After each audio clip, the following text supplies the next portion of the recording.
ကျွန်တော်တို့ပြည်သူတွေဖက်ကလည်းပဲအနိုင်ဆုံးစကျွန်တော်တို့ပြုံးလေးပဲပြုံးပြပြအဲ့လိုပဲရေကုန်လေးပဲတိတ်ပေးတစ်ပေးရေတစ်ခွက်လေးပဲတိတ်ပေးတစ်ပေးပေါ့အဲ့လိုမျိုးတွေအစကျွန်တော်တို့ပူပေါင်းပါအောင်ပေးစီလိုပါတယ်အဲ့လိုပဲကျွန်တော်တို့ဒီတော်လာနေတဲ့ရဲဘော်ရဲဖတ်တွေမှာလည်းပဲအားနေချက်တွေခွန်လွှတ်လို့များတဲ့အရာတွေကျူးလွန်ခဲ့တယ်ဆိုရင်လည်းပဲကျွန်တော်တို့ဒီချက်တဲ့စိတ်နဲ့ကာကွယ်ပေးတာမျိုးလည်းမရှိသေးချင်ပါဘူးဒါ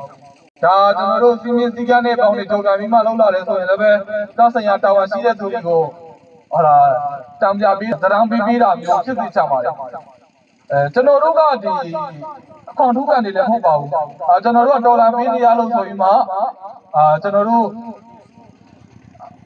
ကောက်ွယ်ပေးတာမျိုးတွေနောက်တစ်ခုကဒီဖုံးပိတ်ပေးတာမျိုးတွေဆိုလို့ရှိရင်တရားတွေကပျောက်စီးနေမဲ့ကျွန်တော်တို့တော်လိုင်းရင်းကိုထိခိုက်စေမဲ့လုပ်ငန်းစဉ်တွေဖြစ်ပါတယ်ဆိုတော့လည်းကျွန်တော်တခါတည်းအတိပေးပြောကြားလို့ပါပြီကျွန်တော်ကတော့ဒီစိတ်ထဲမှာမှန်းထားပါတယ်ကျွန်တော်တို့ဒီတော်လာနေတဲ့လုပ်ငန်းစဉ်ကဘယ်တော့မှရပ်တန့်သွားမှာမဟုတ်ဘလို့အကြောင်းကြားချက်မျိုးနဲ့မှကျွန်တော်တို့မှဒီကျွန်တော်တို့ကအဆုံးသတ်မှာမဟုတ်ဘူးကျွန်တော်တို့မှာစိတ်ကံစားချက်တွေလည်းကျွန်တော်ရှိတယ်ဒါပေမဲ့လို့အဲ့ဒီစိတ်ကံစားချက်တွေကိုကျွန်တော်တို့အောင်မြင်ဖို့အတွက်ကိုပဲကျွန်တော်တို့ဒီ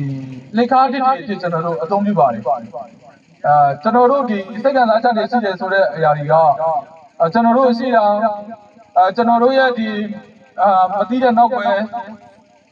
အဲ့လိုပဲကျွန်တော်တို့အနီးနားမှာဒီကိုလာငါပြဆက်သွားတဲ့သူတွေကျွန်တော်တို့တော်လာရေးကိုယုံကြည်ပြီးတော့မှကျွန်တော်တို့ပြည်သူတွေကိုကောက်ွယ်မယ်ဆိုတဲ့စိတ်နဲ့ဒီမတူညီတဲ့နေရာဒေသအသီးသီးမှာကျွန်တော်တို့ရဲဘော်တွေကပြဆက်ခဲ့ကြတယ်အဲ့ဒီရဲ့မျက်နှာတွေကိုကျွန်တော်တို့ကအများအားပန်ဆန်ထားတယ်ကျွန်တော်တို့အများအားဒီခေါင်းထဲမှာနှလုံးသားထဲမှာအများအားကျွန်တော်တို့မှာဗရီတယ်ထားတယ်ပေါ့ဘလို့အချိန်မျိုးပါပဲဖြစ်ဖြစ်ကျွန်တော်တို့ရဲဘော်ရဲဘော်ဒီပေါ်မှာသစ္စာမပေါဘူးကျွန်တော်တို့ပြည်သူပေါ်မှာသစ္စာမပေါဘူးကျွန်တော်တို့ဒီမှန်းထားတဲ့ဒေါ်လာရေးကိုအောင်မြင်ပြီးအထိကျွန်တော်တို့စောက်သွားမယ်ဆိုတာကိုလည်းတရားတွေမိဘပြည်သူတွေကိုကျွန်တော်တို့ဂရုပြုပြောကြားလိုပါတယ်